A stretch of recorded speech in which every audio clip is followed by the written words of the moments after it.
दोस्तों नमस्कार। आज हम एक बहुत ही अहम मुद्दे को उठाने जा रहे हैं सरकार के सामने। क्या आम आदमी होना एक सजा है? जिस तरीके से एक आम आदमी, एक मजदूर, एक आम माइग्रेंट वर्कर जो किसी और देश में नहीं है, वो सिर्फ और सिर्फ अपने ही देश पे है, अपने ही देश में है, वो अपने ही धरा के किसी भूभाग में वो काम कर रहा है। वो काम करके आपकी अर्थव्यवस्था को चला रहा है। वो कोई भीख मांग के नहीं खा रहा, वो कोई आप पर बोझ नहीं है। फिर भी जो तमाशा इन सरकारों ने लॉकडाउन के बाद किया है इन माइग्रेंट वर्कर्स, लेबरर्स के साथ, चाहे वो किसी भी राज्य से किसी भी राज्य में क्यों न गए हों, सबके साथ जो बुरा बर्ताव किया गया है उसमें हर एक सरकारें जिम्मेदार हैं। इसमें किसी भी सरकार को ये कहना कि उसने बहुत अच्छा किया, उसने अच्छा नहीं किया, ये कतई ठीक नहीं होगा। जो प्रकरण लास्ट के लगभग 2 महीनों से चला आ रहा है, उससे तो यही जाहिर होता है कि आम आदमी होना, एक वर्कर होना, एक मजदूर होना इस दुनिया में श्राप है। क्योंकि जिस तरीके का ट्रीटमेंट, जिस तरीके की सजा इनको इनके काम के लिए दी गई, वो कहीं से मानवता के साथ खड़ा नहीं होता। भाइयों बहनों, मैं बताना चाहूंगा आपको, जिस कदर दुख, दर्द और जिस तरह की बेइंतहा बेइज्जती में वो लोग जिए हैं इस पूरे 45 डेज में, मैं ये कतई नहीं मानता कि उनको कोई एक मानव के रूप में भी याद करता है।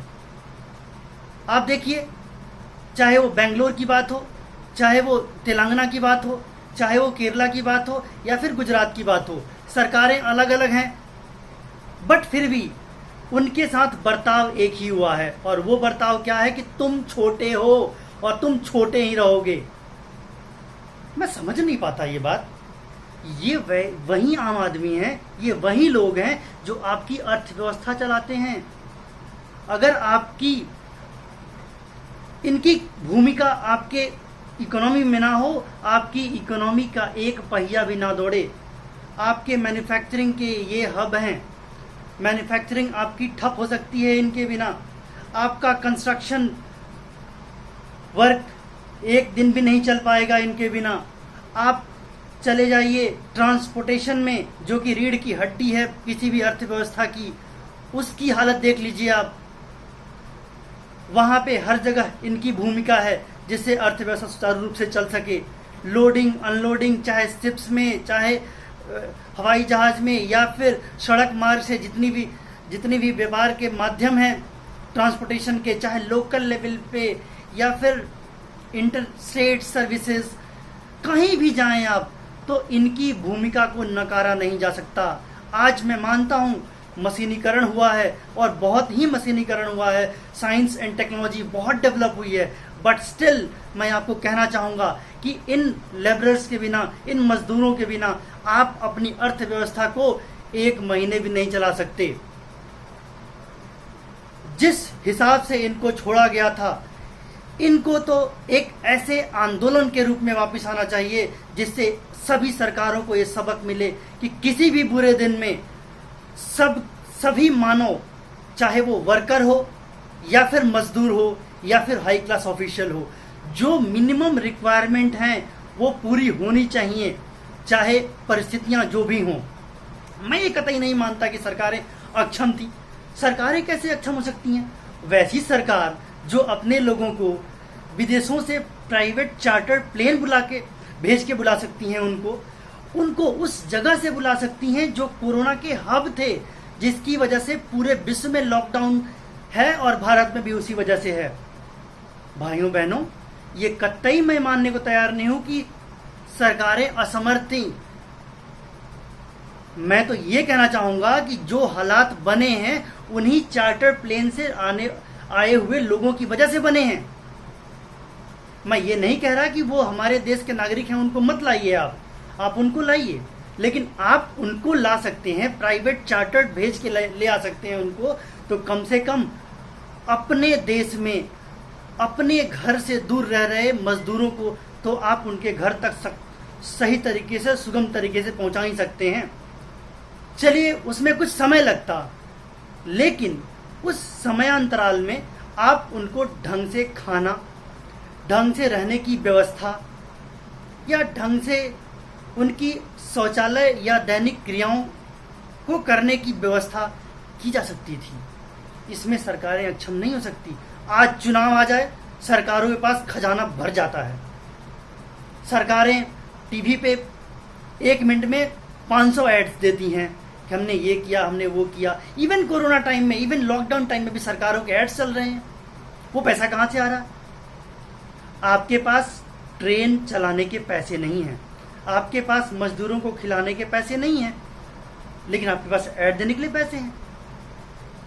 आपने जो किया है वो जनता देख रही है। आप अगर ऐड भी नहीं करेंगे तब भी जनता उसको महसूस करती है कि आपने क्या किया है। लाख ऐड करने के बाद भी अगर आप काम नहीं करते हैं, सिर्फ भुनाते हैं चीज़ों को, उससे संभव नहीं है अब की जनता को ठगना। आपने देखा होगा हर जगह से सोशल मीडिया एक ऐसा प्लेटफॉर्म है जहाँ से सबकी आवाज़ आ जाती है, दबती नहीं है किसी की आवाज़। आपने देखा होगा चाहे सूरत हो, चाहे वो मंगलुरु हो, चाहे वो तेलंगाना का के छोटे छोटे शहर हों, जहाँ से मजदूरों की आवाज़ आई, बचाओ बचाओ। आप कोटा का उदाहरण ले सकते हैं, वहाँ पे हमारे बच्चे पढ़ने गए थे, उनकी आवाज़ आई, भाई मुझे बचाओ। आप उसके लिए पेमेंट ले लेते। आपने बेशक विदेशों से फ्री में चार्टर्ड भेज के मंगाया उनको, लेकिन आप उनको उनसे पेमेंट ले लेते, आप उनको घर तक पहुँचाते सही सलामत। क्योंकि जो हालात बने थे, जो लोकल लोग थे वहीं ठीक से नहीं रह पा रहे थे, तो बाकी को कैसे हम मैनेज कर पाते। लोकल सरकारें जहाँ पे माइग्रेंट थे दावा करती रहीं कि ये है वो है, हमने खाने की व्यवस्था की है, पीने की व्यवस्था की है, हर एक चीज़ की समुचित व्यवस्था है, लेकिन सब नीलवट्टे सन्नाटा था, सब फिसड्डी था उनका ये दावा। क्योंकि जो हालत जो मैंने एज अ नागरिक मैं जाके देखा हूँ इनके सेंटर्स पे, जो खाना दे रहे हैं, लगभग 1 किलो चावल में मेरे हिसाब से 100 लोगों का खाना इन्होंने बना दिया होगा, खिचड़ी। और वो भी किसी ने बोला मेरे सामने कि 5 लोगों का खाना देना है, उन्होंने 2 कड़छी उठाई और उससे दे दिया, बोला कि 5 आदमी का खाना हो गया। भाई साहब वो मजदूर है, वो भिखमंगा नहीं है। भिखमंगी को भी लोग ज़्यादा देते हैं। इस लॉकडाउन की परिस्थिति में भिखमंगों को भी बचाने की अहमियत सरकार की थी, लेकिन वो तो मजदूर हैं, वो तो उन्होंने काम किया है, आपकी इकोनॉमी को बूस्ट किया है, आपकी जो आमदनी है उसमें उनका खून पसीना लगा हुआ है। आप कैसे उनको भूल सकते हैं? उसके बाद ये तो खाने पीने की व्यवस्था है, उसके बाद जो हालात उनको घर में छोड़ने के लिए जब ट्रेनें चली, तो जो हालात बने ट्रेनों के, किराया कौन देगा? किराया सेंट्रल गवर्नमेंट देगी। उधर से उनको टिकट भी काट दिया गया। उनको मैंने खुद 10 ऐसे यात्रियों के टिकट्स देखे हैं जिनका कि काउंटर टिकट था, ये कोई इंटरनेट का टिकट नहीं था। लेकिन हमारे मंत्रालय का स्पष्टीकरण आता है कि टिकट काउंटर तो खुले ही नहीं है जी। अब टिकट काउंटर खुले ही नहीं है जी, उसके पास जो पर्चा है वो काउंटर का ही है, तो मतलब रेलवे मतलब इतनी अक्षम है कि अब उसके यहाँ फोर्जरी हो रही है। कोई एक मजदूर आदमी आके, सो कॉल्ड मजदूर जो आप कहते हैं वो किसी काम के लायक नहीं है, सो कॉल्ड मजदूर आके आपका टिकट छाप ले रहा है, आपको पता भी नहीं चल रहा। जिस तरीके से उनको घर पहुंचाने पे केंद्र और राज्य सरकारों में खींचातानी हुई है, वो शर्मनाक है और बेहद शर्मनाक है। एक गैरतहीन आदमी ही ऐसा कर सकता है, क्योंकि मजदूर जितने भी हैं आज वो देश की अर्थव्यवस्था की रीढ़ की हड्डी हैं। आप उनको इस तरह से बिहेव नहीं कर सकते, उस तरीके से बुरा बर्ताव उनके साथ नहीं कर सकते। अगर आप इस तरह से करेंगे, अगर मजदूरों ने आज अपने हाथ खड़े कर लिए, सरकारों को घुटने के बल आना पड़ेगा। भाइयों बहनों, मैं ये आपसे अनुरोध करना चाहूँगा कि जो हालात बने हैं उसमें आप लोग संयमित रहें।